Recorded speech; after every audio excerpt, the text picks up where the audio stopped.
Om Sahana Vavatu Sahanau Bhunaktu Sahaviryam Karavavahai Tejasvinavadhitamastu ma vidvashavahai. Om Shanti Shanti Shanti.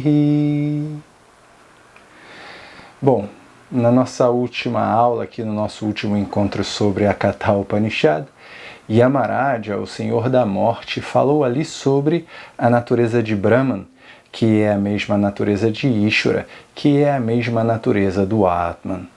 Normalmente, essas palavras parecem apontar para algo diferente. Por que eu digo normalmente?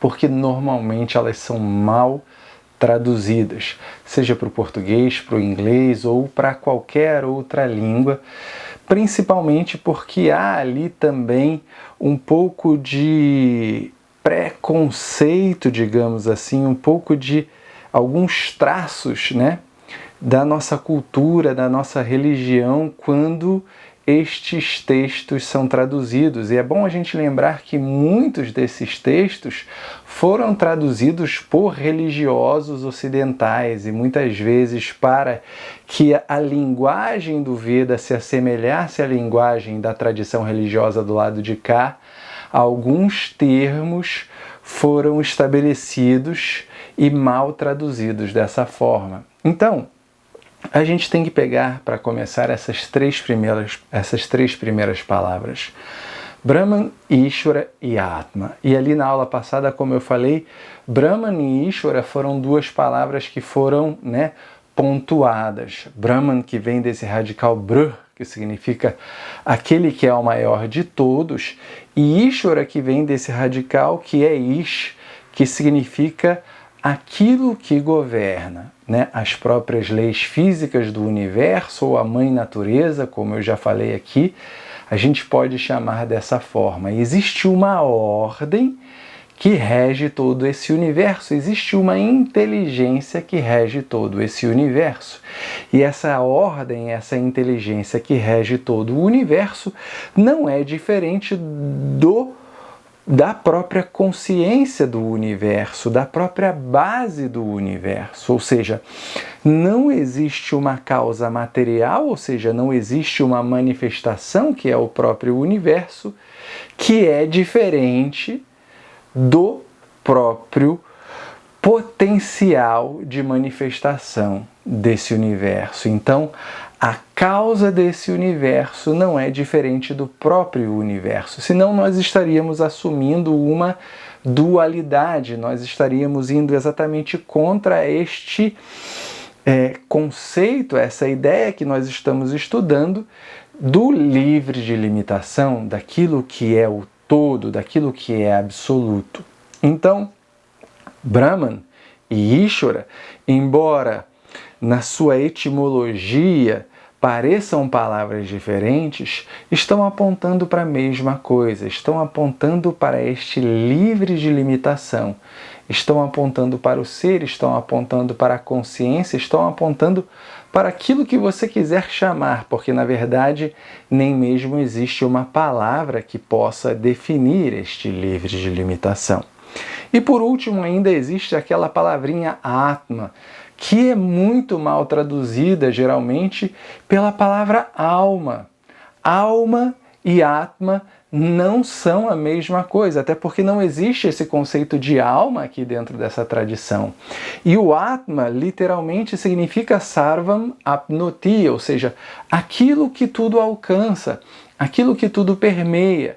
Então este Atma, que geralmente está relacionado com esta ideia de eu, como se o eu, indivíduo, fosse separado do todo, não é a alma. O Atma também é o todo. O Atman também aponta para o livre de limitação. Então, qual é o objetivo desse estudo todo? O objetivo desse estudo todo é a compreensão da identidade entre o indivíduo e o todo, para que eu me liberte desta sensação de que eu sou limitado, de que eu sou inadequado, e mais ainda, para que eu me liberte dessa sensação de que o universo é uma ameaça para mim, porque eu sempre vivo com medo em relação ao universo tão mais vasto, tão maior do que eu. Então a Upanishad, nessa altura, que diz no mantra que aquela pessoa que consegue reconhecer esta natureza livre de limitações ainda em vida, é aquela pessoa que se torna livre de todo sofrimento e é aquela pessoa que se torna imortal. Então vamos com calma. Então, aquela pessoa que se torna livre de sofrimento não é aquela pessoa que não vai mais sofrer na vida, mas é aquela pessoa que entende que o sofrimento é relativo ao corpo, que o sofrimento é relativo à mente, que o sofrimento é relativo a essa noção de indivíduo que eu tenho, essa noção limitada que eu tenho relativa a mim mesmo. Então, esta pessoa que tem o entendimento de que ela não é limitada pelo indivíduo, ela entende que o sofrimento está relacionado ao indivíduo, que esta consciência, que este ser, que esta inteligência que sustenta o próprio indivíduo, mas que não é limitada ao indivíduo, não é condicionada ao indivíduo, não possui as qualidades do indivíduo, esta consciência não sofre, não está sujeita ao sofrimento, porque é livre. Então, o sofrimento está sempre relacionado a alguma coisa com a qual a gente se identifica. Então, como indivíduos que somos, nós estamos sempre identificados com várias coisas. Por isso que Patanjali diz no Sutra 2 do capítulo 1 do Yoga Sutra, Yogas Chitta Vritti Nirodha, porque yoga é essa capacidade de se dissociar das identificações com os objetos com os quais a gente se relaciona, ou seja, o corpo e a mente são objetos. Então eu vejo corpo e mente como objetos, eles são limitados porque são objetos. E eles sim estão sujeitos à alegria e ao sofrimento. Eles sim estão sujeitos à dualidade, que é a vida relativa. Mas acima desse relativo, entre aspas, ou mais sutil do que esse relativo, está o absoluto, que é a consciência. E esta consciência é livre da dualidade. Esta consciência é livre do sofrimento. Então, o objetivo de uma vida de yoga é este entendimento. É este entendimento de que eu não estou limitado ao corpo, à mente, eu não estou limitado ao relativo e que, portanto, eu não sofro. Eu, essencialmente, sou livre do sofrimento. Esta é a ideia que o Veda quer nos transmitir. Então, se ao longo da vida eu me dou conta disso, eu sou chamado desta pessoa que é um Jivan Mukta, ou seja, uma pessoa que é livre ainda em vida, mesmo sendo este indivíduo limitado aqui e agora, eu tenho o entendimento que essencialmente eu não sou esse indivíduo e, portanto, me torno imortal. E aí vem essa outra segunda parte. Não é a questão que você se torna imortal, de repente, tchum, você se torna imortal. Não.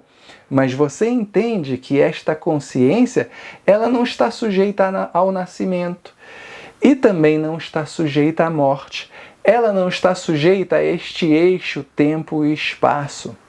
Esta consciência sempre existiu, mesmo antes da manifestação de todos os nomes e formas, e continuará existindo mesmo depois da manifestação de todos esses nomes e formas desaparecer. Por isso o foco ele tem que mudar da onda para a água. Porque quando eu olho para a onda, eu vejo o indivíduo onda, eu vejo a forma onda, eu vejo o nome onda. E esqueço de ver aquilo que é a essência da onda, que é a água. Então, a Upanishad e a vida de yoga estão te direcionando para este olhar, para que você enxergue a essência, para que você enxergue a consciência que sustenta esses nomes e formas, para que você não viva uma vida com medo até mesmo da morte, porque você não sabe o que vai acontecer quando esse corpício e essa mente deixarem de existir.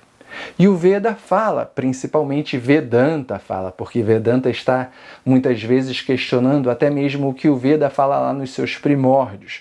O Veda fala lá nos seus primórdios que pode existir uma vida depois dessa vida, que você vai para algum lugar depois que deixar essa vida. Mas se a gente admitir que a gente vai para algum lugar, de novo, estamos admitindo a dualidade. Estamos admitindo que o livre de limitação não existe. Portanto, viver uma vida sem medo também é extremamente importante, porque senão você não aproveita da vida.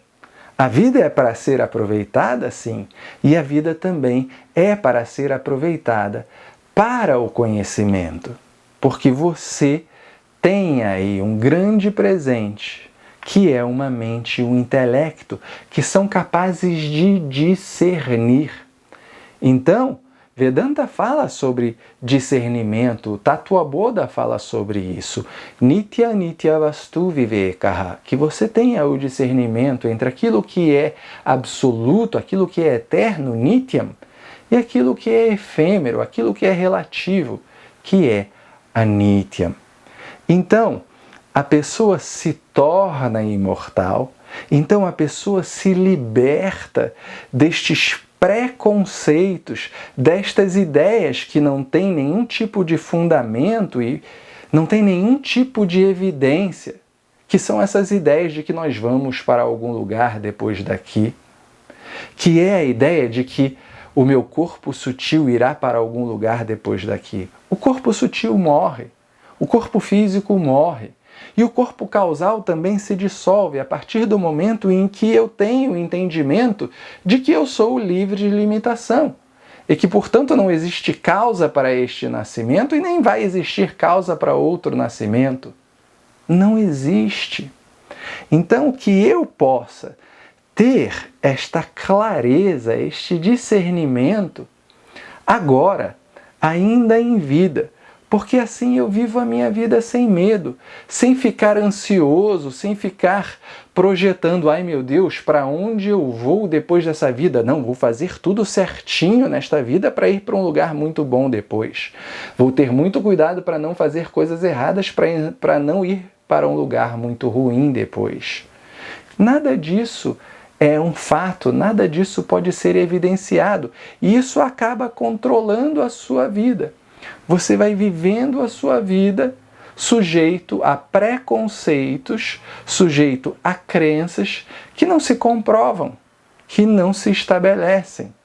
Então, o Jivan Mukta é esta pessoa livre desses preconceitos, livre dessas crenças e que vive uma vida sem medo, porque entende que já é livre, não vai para lugar nenhum. Não tem para onde ir.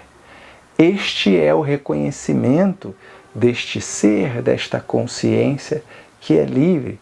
E é este o objetivo do estudo de Vedanta. Este é o objetivo de uma vida de yoga. Que a gente possa ter, então, este entendimento, esta clareza diante da vida e possamos viver uma vida leve e sem medo. Om Purnamadav Purnamidam Purnat Purnamudachyate Purnasya Purnamadaya Purnamevavashishyate. Om Shanti Shanti Shanti. Harihi Om Shri Gurubhyo Namaha. Harihi Om.